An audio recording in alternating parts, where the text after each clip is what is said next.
Around 250 years ago, Rabbi Shneur Zalman of Liadi, the first Chabad rabbi, introduced the world to an incredible framework that provides tools for succeeding in this life. The work came to be known as the Tanya, but originally it was just called Collected Teachings. I want to give you guys a high-level overview of this framework, of these tools, to help you succeed in the challenges that you might be facing in your life. The Tanya is an incredible book because it shows that in the Tanya's worldview, we really do have two souls. The fundamental truth as expressed in the Tanya is, in the Tanya's worldview, you really do have two different minds and two sets of conflicting feelings. This approach will prove helpful in validating your inner struggle and finding effective methods to tackle it. So as a person goes through their life, whether they know it or not, there are two sets of drives within them. There literally is a war inside of them. That war is between the animal soul and the godly soul. The animal soul is rooted in selfishness, in desires, in lusts, in appetites, in hungers. And the godly soul is literally a piece of God, a part of God. The godly soul wants nothing more than to connect with God and to serve its master. The animal soul is self-centered. It wants to serve itself. So the first thing to really understand is that a person has to know Torah, has to understand the Word of God in order to understand whether or not they're on the right track in life. If somebody grows up without knowing Torah, they could go through their entire life, especially buttressed by the messages of the secular world, of this world, that are telling them to follow their self-centered drives.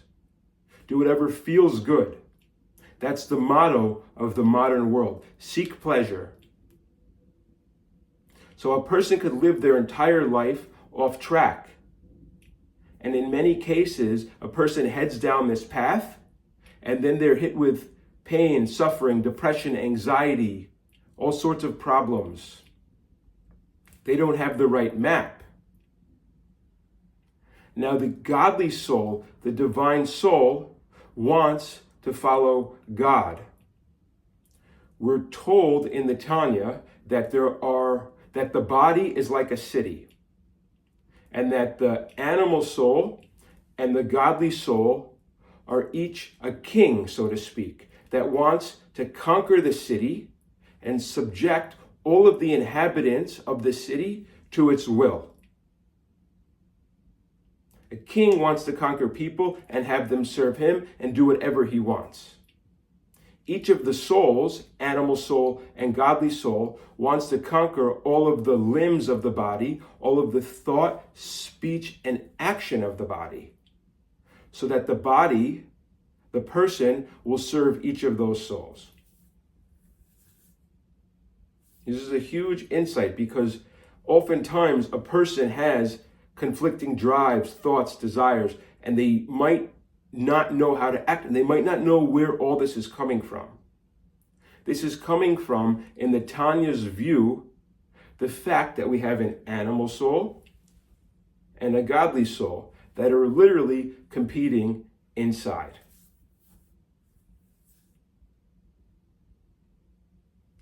The Tanya goes into great detail explaining the entire system. It provides an intellectual framework for really understanding this.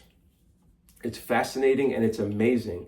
For example, it explains that the thoughts of a parent, of the mother and father at the time of conception, influence the lavush, the garment, of the animal soul. So because of this, the way that a person relates to life is influenced by this early moment that occurs at the time of conception. The animal soul is invested in the body, and then the godly soul is invested into the animal soul. And if this interface, this levush, is, let's say, corrupted, that affects all of a person's service of Torah and mitzvot in their life throughout their entire lifetime. This is one example of the very practical and real insight that the Tanya provides that allows us to understand how the entire system is working. So now the good news is that the godly soul, the divine soul, is unaffected by the thoughts of the parents at conception, or really anything. The godly soul is literally a piece of God. So no matter what circumstances are surrounding a person, the godly soul always wants to serve God and to do what is right, what it's supposed to do.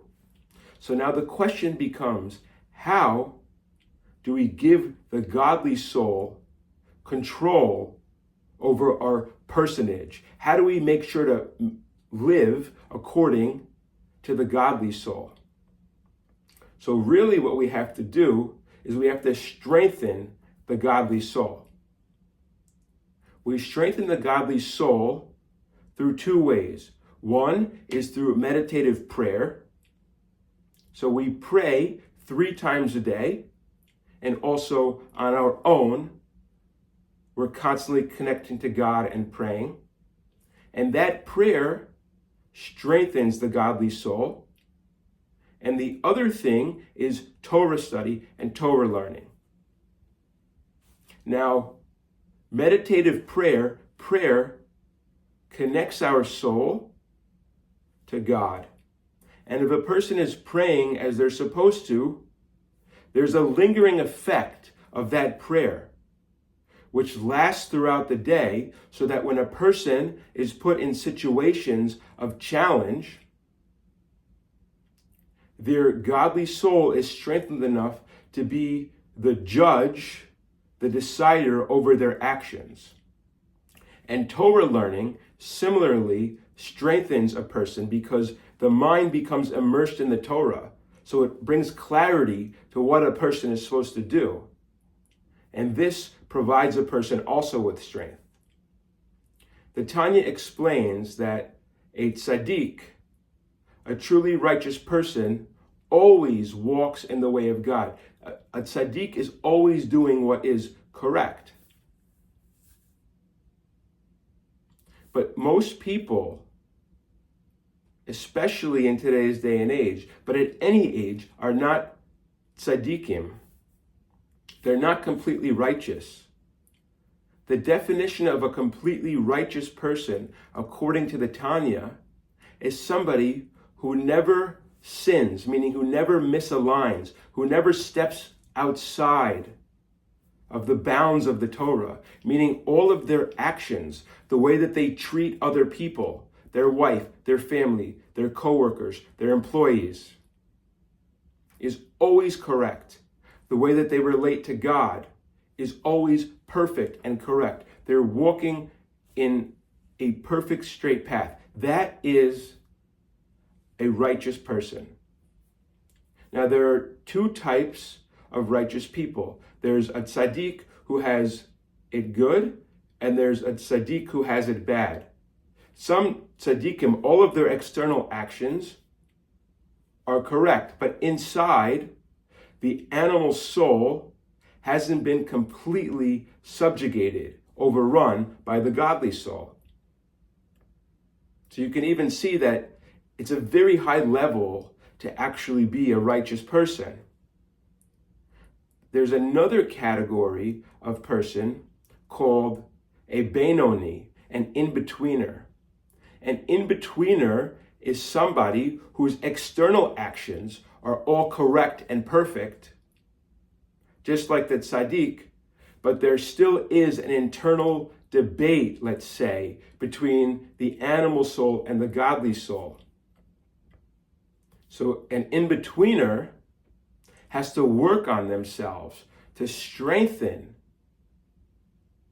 the godly soul. By strengthening the godly soul, when there is a court case inside, so to speak,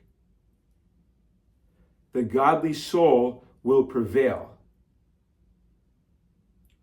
So the Tanya is amazing and explains actually where all of these different drives are located. The animal soul is on the left side of the heart. The godly soul is on the right side of the heart and in the brain. So when there's a debate, the animal soul from the left side of the heart offers its opinion. That opinion then travels to the brain, where if the godly soul is appropriately strengthened, the godly soul will dissent. It will contradict the animal soul. And then now there's a tie between the heart on the left side, the animal soul, and the brain, the godly soul. That will travel down to the right side of the heart, where if the godly soul is appropriately strengthened, the godly soul will rule in favor of doing what's right. So you'll have the godly soul overriding the animal soul. And so through prayer and Torah study, a person strengthens themselves, strengthens the godly soul, so that they're able to succeed in making their external actions aligned with what's right. And therefore, they can achieve success in this life and in the world to come. The Torah promises a person blessings, spiritual and material, if they act in accordance with the Torah. So it's in a person's best interest to learn Torah, to understand what's right, and to pray, and to connect to God, and to strengthen the godly soul within so that they can succeed in this life. I hope that this was helpful, and I hope that you will succeed in strengthening your godly soul, walking in God's ways, and receiving all of his blessings in this life and the world to come. You're having a busy day, you're stressed. Your wife or your coworker comes over to you and asks you a simple question. Instead of smiling and answering nicely, you snap. You yell at her or you yell at your coworker. Later, when you're alone, you feel bad. Why did this happen? Why weren't you able to control yourself in that moment? That's one example. In life, we're faced with constant challenges, times that we wish that we had mastered our person, our personality, been kinder to others, been braver, been stronger, been more refined. If a person doesn't understand themselves, doesn't understand the map, the technology of the body, we're flying blind. The Tanya, as presented by Rabbi Shneur Zalman of Liadi, the first Chabad rabbi, gives us answers. It helps us understand why we're often not living up to our potential, our godly potential. The Tanya explains that we actually have inside of us two souls, an animal soul and a godly soul. And each of these souls actually has its own mind, a set of thoughts, drives. Within each of us are actually competing these two distinct and diametrically opposed souls. The Tanya doesn't say that these are layers of the same soul. No, the Tanya says that these are actually two different souls. We learn in the Torah that the greater will rule the lesser. This is about the battle between Esav and Yaakov. Esav being the animal soul, representing the animal soul, and Yaakov representing the godly soul. Now, in much the same way that a king wishes to rule over a city and subject all of the inhabitants of a city to his will, the animal soul and the godly soul each are kings, so to speak, which want to subject the body, all of its thoughts, speech, and actions of all of its limbs to its will. There really is a war going on inside of you, inside of each of us. The animal soul wants to control. The animal soul is selfishness, self-centeredness, egoism, drives, lust, desires. And the godly soul is literally a piece of God. It wants nothing more than to serve God. The framework that the Tanya shares with us is an incredible framework because it allows us to understand the war that's going on so that we can fight the war properly and win the war, God willing. The way to win the war is to strengthen the godly soul. We do this through two main avenues: prayer and Torah study. In prayer, we connect with our source, and that strengthens the godly soul. And that lingering effect of the prayer lasts throughout the day, providing us with connection to our source that allows us to act appropriately in tough situations, like when a person is confronted with a question from their wife or their coworker in a busy time. The other way is Torah study. Torah study corrects the intellect and clues us in to what is right. This way, a person understands the map, understands how to act in every situation. And in a healthy person, the intellect rules the emotions. So by clarifying the intellect through Torah study, a person understands how to act in every situation. So a person who wants to succeed in this life should be engaged in learning Torah and meditative prayer. This way, a person stands a chance of strengthening themselves so that the godly soul will rule over the animal soul. This is the fundamental contribution, insight of the Tanya. And Rabbi Shner Zalman of Liadi shared this with his followers because he was overwhelmed with requests, inundated by people seeking advice and guidance. So he said, I'll give you a do-it-yourself manual to Judaism. And he provided them with the Tanya, originally called Collected Teachings, as a roadmap in order to help them and you succeed in your life, to have success in this life and in the world to come.